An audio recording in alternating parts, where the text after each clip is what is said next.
Hello and welcome to the 495. I'm your host, Doug Sparks, editor-in-chief of Merrimack Valley Magazine. Lou, how are you doing this week? Doing okay. Technical wrestling most of the week. Do you have to shovel your driveway?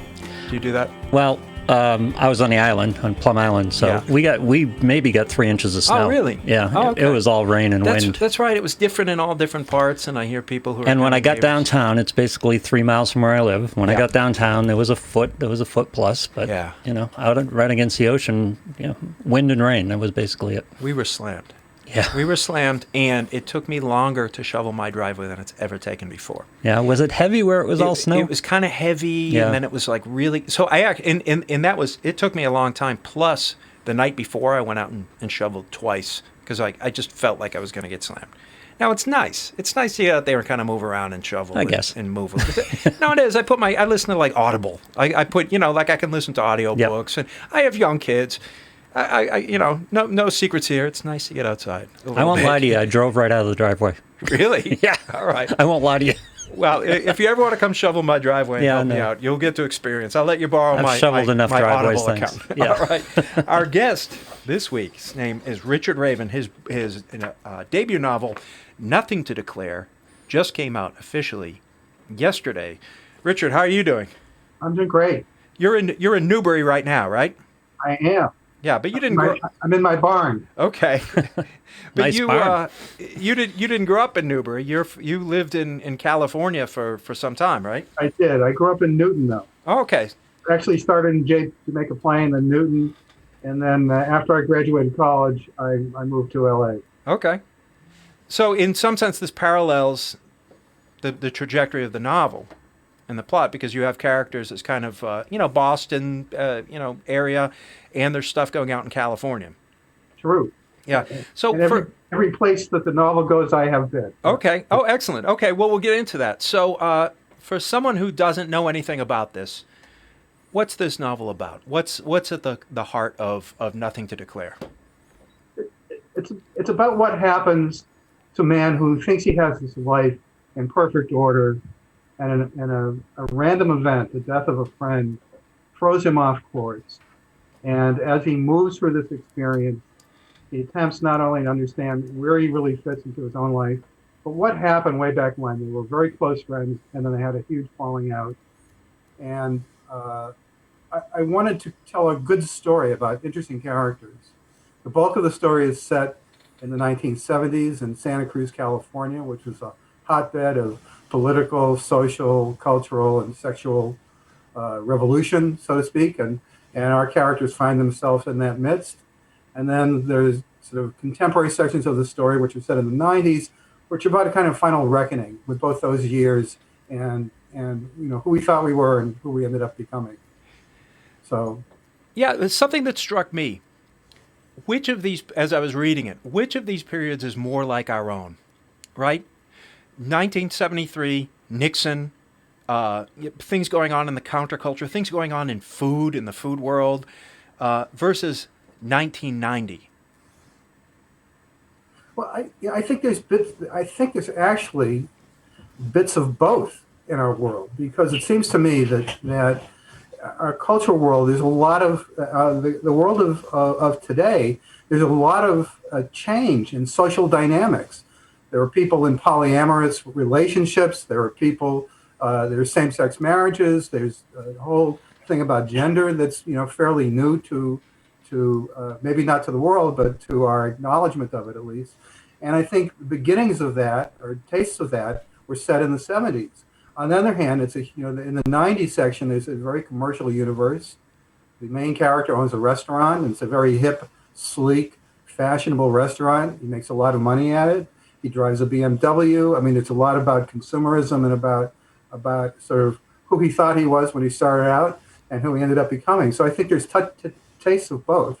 And I think probably more than ever, this story resonates now because of the social changes we're going through. Yeah, we were talking before the show about Instagram, and I think you said you have an Instagram account. You don't seem to use it a lot. But there was a lot of imagery in the book from like the 1973 part that was very like Instagrammable, like an Instagram hipster. Like if you went and had a conversation with a young 22-year-old foodie hanging out at Mill Number 5 in Lowell, Uh-huh. you would be talking about a lot of the same stuff that your characters were talking about back in 1973. Like the trendy dishes were similar. Like even like the aesthetic.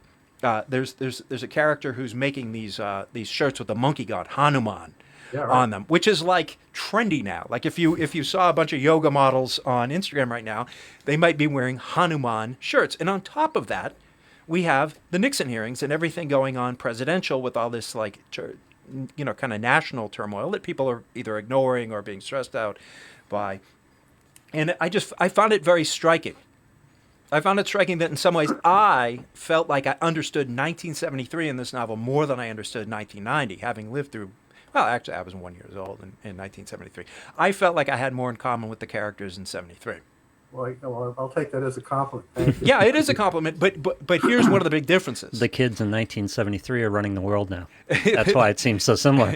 Right. Well, Yeah. maybe that's Yeah. it. But there's also a sense of freedom. I mean, there's a dark side to everything that's going on in 73 too. But there's also like, man, that must have been fun. I mean, there's a tremendous amount of freedom. And that begins to something changes. Absolutely, and I think what I was curious about. I mean, I approach writing as an investigation. I didn't have a set idea exactly about what was going to be happening in my book. I had a sense that there would be these two time frames. I had a very rough sense of the geographical kind of flow of the novel, but it really kind of evolved as I wrote. But I did want to just sort of shake the tree about all of those things that you're talking about, and to understand better what it meant to grow up in those times, and to think. I mean, I'm of that era. I could have been the characters in that story, though I never lived in Santa Cruz. I just visited a lot, and I was very curious to sort of investigate and almost prosecute the idea of what did we think we were doing for the world, and how much of it really came true, and that was an impetus for the story. Yeah, and this is interesting. I want to dig in on this because there's sort of change going on at the individual level and change going on at the social level, and I'm wondering how you separate those things. In other words, to me, 1990 starts to get a little bit grim, a little bit constrained, a little bit like hunkered down. The sense of freedom, the sense of fun seems to disappear. But how much of that is the characters getting older and getting maybe wiser, or just simply getting tired? And how much of that is something historical? How much of that is big picture? I think it's a little bit of both, but I think it's more big picture than individual. And I think if you read my book, the part of it is narrated by a dead guy, and he has a pretty broad point of view about what happened in the world. And I think his point of view informs that idea that we started out one place, that he thought he was going to change the world. He ends up becoming a very interesting kind of con artist, which I don't know that was necessarily his grand plan, but that's how his life evolved. And I think a lot of us fell into stuff. I mean, I ended up in show business, and I always wanted to get involved in filmmaking, and I ended up in the TV side. But I can't say that I charted a deep course through it, but I certainly saw the constrained world of the 90s through my experience mostly in the early to late 80s as I worked in that universe, particularly in LA. And I think that's in the book because that's what I lived through. That was important to me.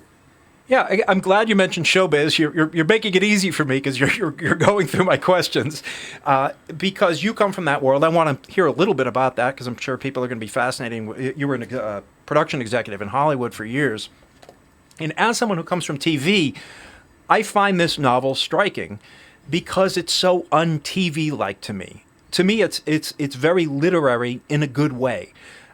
I'm talking about the style. I'm talking about the language. Like you seem to you to me read like a writer who savors the language. This is not a plot where it just kind of skitters along, right? There's a lot of wordplay and musicality to the language. Is that something deliberate on your part? Were you like, I have to get away from this kind of TV brain and become the writer? No, actually, my love of that kind of writing well precedes my involvement in the world of TV. and I was always a very serious reader.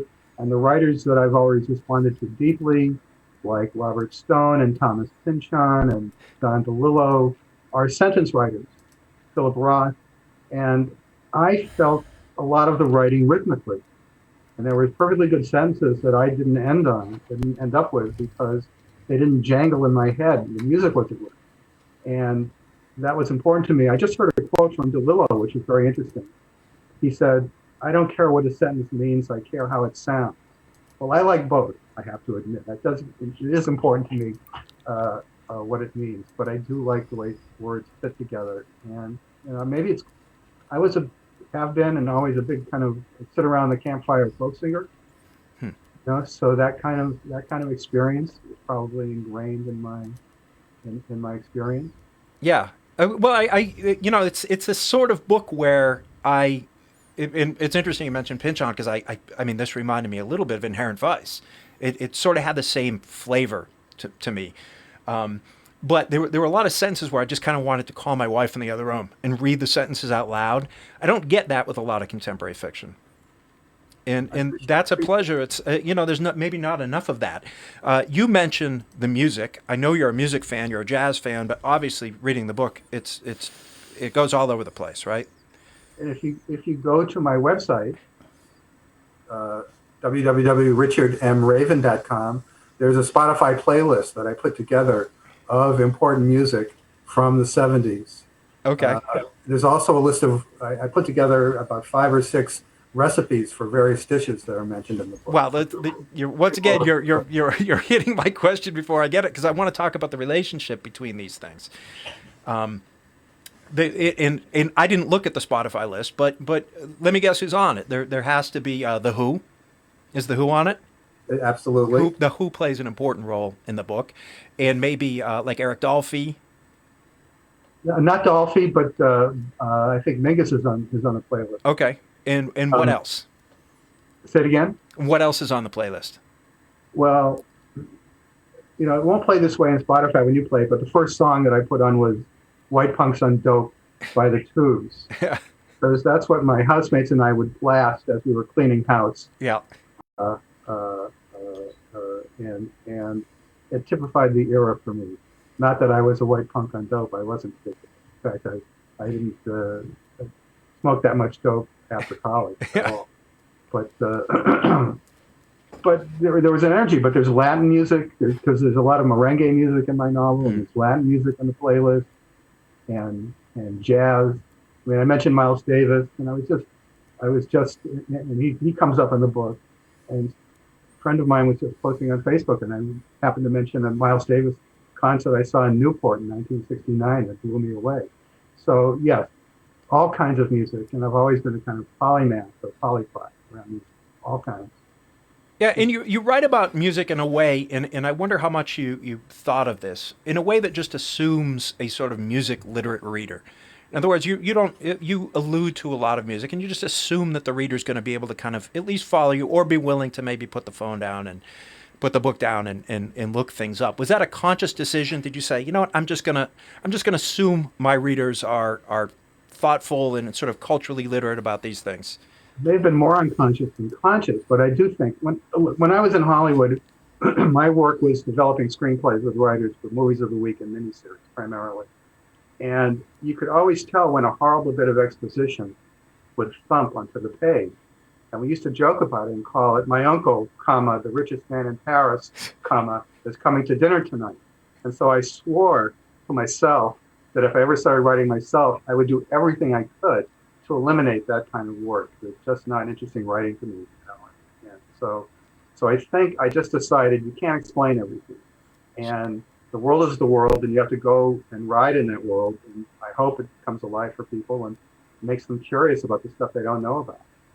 Yeah. That's why I put some of that stuff on my website so that people could clock in and see what I was talking about. Yeah, at the edges of the novel is a lot of evocative music writing, and there's a lot of food writing. I mean, this is the sort of book where I can imagine that when they put together those like anthology of like food writing sort of bit, that you could pull parts of this book out and fit them in there. And I'm wondering about the relationship between these three things, between the mind that's drawn to writing, the mind drawn to food, and the mind drawn to music. What's the relationship here? Gosh, I have no idea. I mean, they're all. I mean, they're all things that are deep within me. I've been an amateur, happy cook for many, many years. I started cooking when I was in college as a way I hoped to interest women in hanging out with me, and I got perhaps more meals than partnership out of the deal, but I did learn to cook and enlightened self-interest, I guess, and I've just kept up with it. And now more than ever, I've become one of those cliched COVID bread bakers, that are making sourdough. Sure. So, why the switch to being a novelist at this point? You were, you worked in TV and you did all these things, and now it's like, now this is what you're going to do. What happened? What's the process? Well, part of the process, I spent a lot of time making blueprints for other things, right? You write a screenplay, you develop a screenplay, you market a screenplay, it's on its way to becoming something else. And if you're lucky, the thing you end up with is some relative of the thing you started out with. And I always decided that when I started writing, I didn't write screenplays, but I would write the thing that would be finished in and of itself. It would be the thing itself when it was done. And that's what I wanted to do, and that's what I think I've done. Yeah. The whole piece. You don't need to go to a movie theater or turn on your TV to see what somebody did to it. And I think so. That was why. And I think, as I said, I've been a devoted reader. When I was the boy who at the age of 10 or 11 went to his local library and took out 3 books a week, and the local librarian, wonderful librarian named Miss Lines, remember her well, would know what kind of books I like, and she would have some ready for me, and we had this ongoing weekly relationship. And so it started, when I was a kid as a reader. And I think that, in order to be a good writer, you have to be a good reader and pay attention to what's happening in the reading you're doing so that you can model yourself. In the end, it's all filtered through your own consciousness, though. I think it becomes your own thing. Tell me about your writing process. Are there particular times of the day? Do you listen to music while you write? Do you set yourself goals? Is it more intuitive? What's your writing process? Well, it's interesting.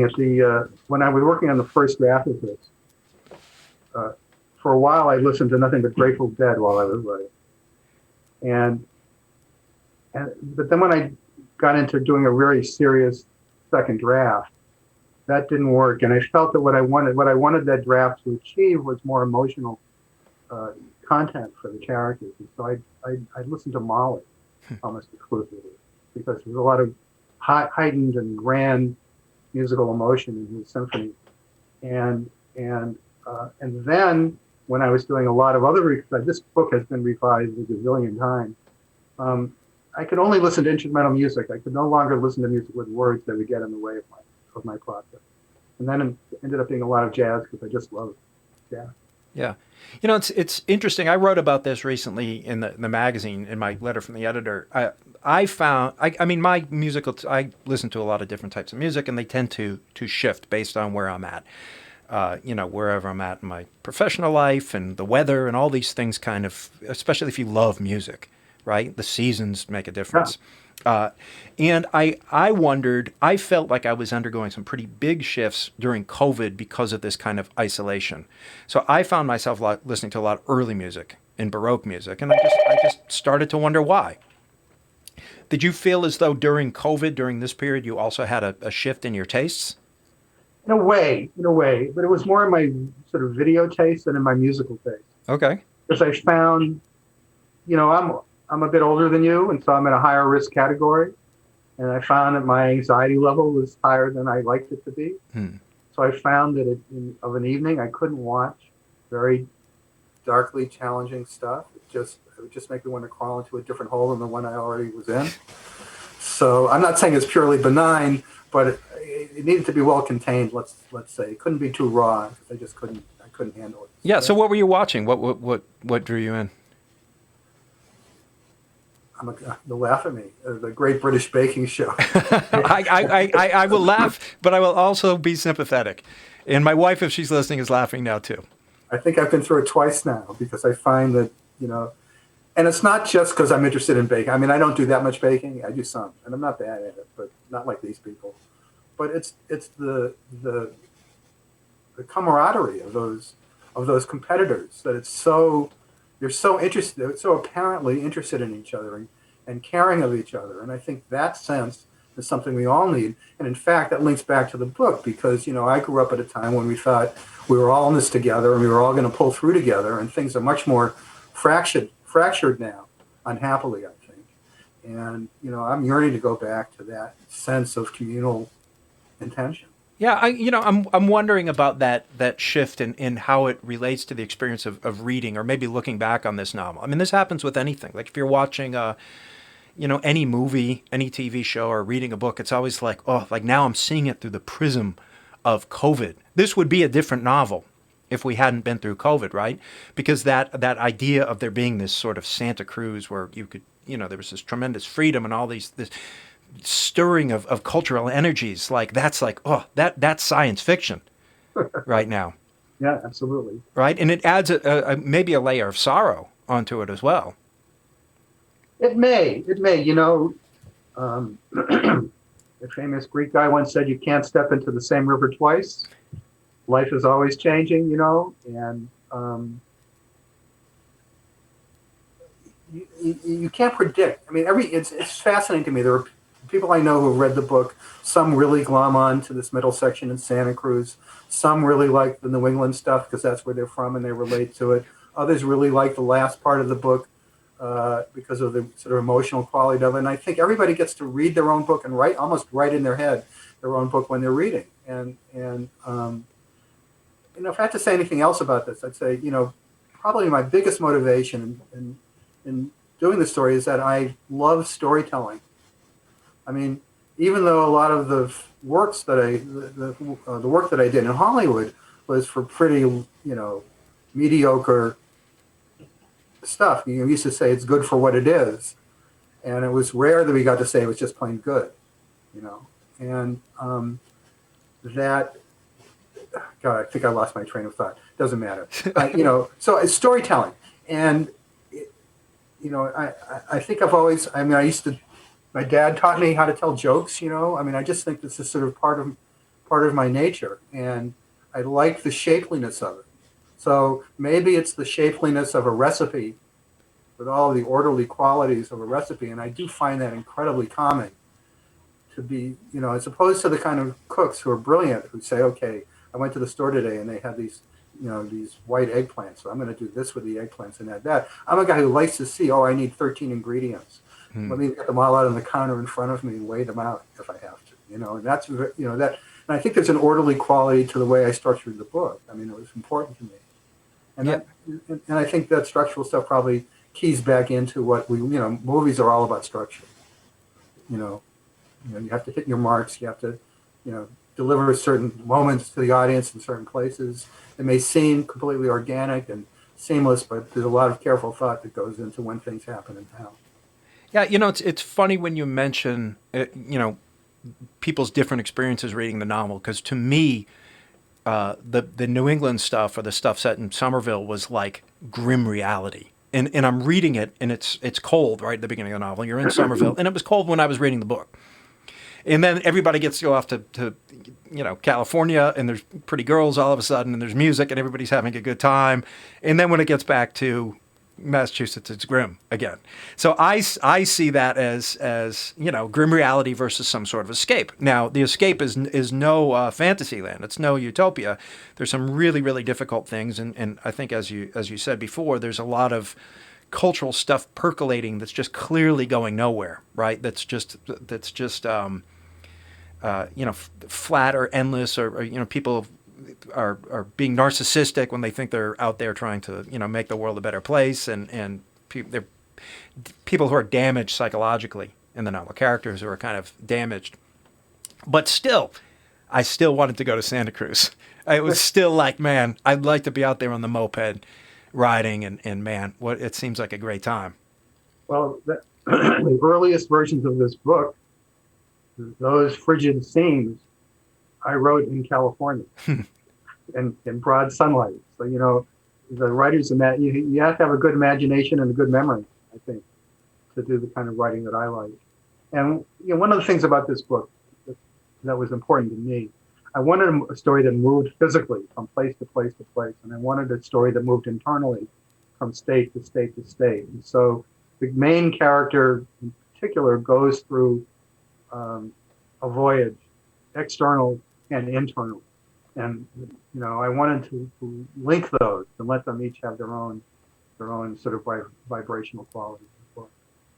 And for those who like a travelogue, the story ends up in part of the story ends up in Bali, and in rural Hawaii.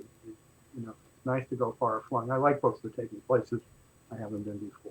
Absolutely. I was there. It was nice. It was nice to read, on a day when I was out shoveling for 3 hours in my driveway, because I did get to go to Bali and Hawaii and smell the smells and see the fruit in my head. And it was pleasant.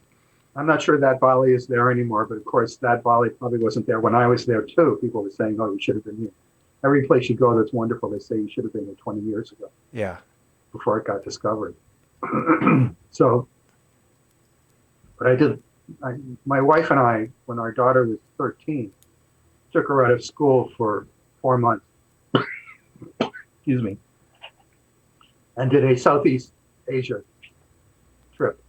We started in Australia because my wife had a connection there, and then we did Indonesia, both Bali and Java, and Thailand, Singapore, what was called then Burma, and Nepal. And it was a very important event in all of our lives as a family. But I got to use all that stuff when I was writing the book. Right? Yeah, absolutely. I can see that. So I want to see if Lou has any questions, but before we open it up to Lou, what's next? What are you working on now? I'm working on an LA set detective story in which the main character is a thing called a certified ethical hacker. Because there are people who are hired to hack computer systems to test their defenses. And I'm curious to see what happens if a guy who's been certified ethical is pushed to become unethical. But I can't tell you why or how. I just know that to me was a job for our age. Yeah, I saw that you were going to do detective fiction next, and you're going from something that's more literary to detective fiction. But now I see the link. It's not going to be standard genre fiction, it sounds like. Well, it'll have some of the standard movements of genre fiction, but no, it'll be an investigation of a time and a place and a character. I think detective novels can carry that freight really well, though. I read a lot of crime fiction. And the best ones are travelogues and internal voyages. The best line I read ever about how to write a detective story was something the great crime writer Michael Connelly was once told by a cop. Connelly used to be a journalist in the LA Times covering crime beat. That's how he started writing the Harry Bosch novels. And a cop once said, "The cop doesn't work the case works the cop." So that's what I'm looking to do. Very cool. Lou, do you have a question for our guest? Yeah, I've got several questions. I'm interested. I'm always interested when I talk to an author about that seminal moment when they decide, I'm going to write a book. And for me, I'm a writer in that I cash checks for it, and I've been doing it for a long time. And I've got a few chapters of a novel put together, but never reached that seminal moment. Whereas my son wrote one at 19 and put it out. So it's just fascinating to me, that moment when you get that motivation to say, I'm going to write a novel, and you actually sit down and do it. What was that like for you? Well, it was great. I had worked for more than a decade in this very crushing kind of career, 7 days a week if I let it. And when I left, I finally said, I don't want to do this anymore. And I'd saved a bunch of money because I was overpaid and overworked. And so we could coast for a while. And I said, okay, I'm going to write this book. And that began a long time ago. And many early drafts then went away. Excuse me, I've got it. Something went down the wrong way. Hold on. Happens all the time. Yeah. And so I just let it all go. And I said when I quit my business career. I felt more like myself 5 minutes later than I had in years. But it was a lot harder. I think I'm the worst boss I ever had, as far as that's concerned. It is hard, and I think one of the blocks for me is that whole drafting process, because I have never been a person who enjoys rewriting anything. It's like, I've written it, it's out there. We can tweak it, we can proof it, we can, spruce it up, but I'm not going to sit down and rewrite the thing. So that's always been a fallback for me. Plus, I don't like reading what I write. So that going back and proofing it and reevaluating it is always a problem as well. We're told that the first novel is largely autobiographical, if only wishfully autobiographical. Are you in this novel, or is this anything like the life you had or the life that you wanted to have? I'm gonna say something in French. Flaubert famously said, "Madame Bovary, c'est moi." And which means I am Madame Bovary. He's a man, and I'm everybody in this book, because it's all sort of fractions of various interests, knowledge, and experience, and imagination. I was very interested in writing fiction. I took certain building blocks of things that had happened to me or that I've observed, but this story is completely fictionalized. That said, I did go through a rather cataclysmic death in my life. When he was 33, my brother died in an accident, mountain climbing accident. And I learned then what it meant to have to take that experience in and process it. And so I was interested in seeing what I could do with that, how I could turn my own experience into something useful on the page for me as a writer. All we have is our own context, right? Absolutely. Yeah. And finally, you talk about storytelling, and storytelling is an art form that goes back for ages, but storytelling in a novel has its unique challenges, because a novel is meant to be a long-term experience for a reader. I mean, I know some people go through them in a day or a couple of days or things like that, but it's supposed to be a rather lengthy experience, as opposed to sitting by the campfire and telling a story. So that yin and yang of giving a little bit to keep people drawn along down the path and not giving everything. And I'm guessing, because the book that I've started, the chapters I have were exactly the way you described it. I have no idea what's going to happen in the book. I have no idea. I just started writing it. And in fact, I started it in the middle and just kind of working around it. And I'm kind of investigating the way it's going to be, too. So I'm guessing in novel storytelling, that's one of the challenges, right? Being able to give enough to keep people walking down the path, but not give everything out till the end. Yes, and it was a struggle for me, because as I was writing my initial intention, my initial structure of this book was alternating chapters, present and past, present and past. And I found I couldn't write it that way, because the character in the present knew what was happening in the past before I even knew what it was. Finally, I just created this big lump and wrote my way through it. So you wanted to read something. You want to take a sip? It sounds like your throat's a little dry. You want to take a sip of water, and then we'll and take a breath. No rush. Here's the cover of the book. Yeah, the novel's called Nothing to Declare. Author is Richard Raven, who lives in Newbury. And when you're ready, feel free to go ahead and take it away. This is chapter 1, page 1. 1990. It promised to get there before dark. Mrs. Folari wasn't comfortable opening her door to strangers. Not in February. The month was devoted to bad luck. But Jesse was lost, and he was losing the light. His knuckles gripped the wheel more tightly with every passing block. At the smallest tap of his foot, the rented Lincoln surged forward. The thing knew where it wanted to go, even if he hadn't a clue. He watched for street signs out of the corner of his eye. He could be anywhere, Everett, maybe, or Medford, someplace on the edge of what he remembered.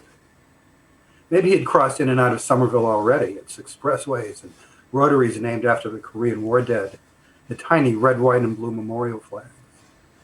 He couldn't tell.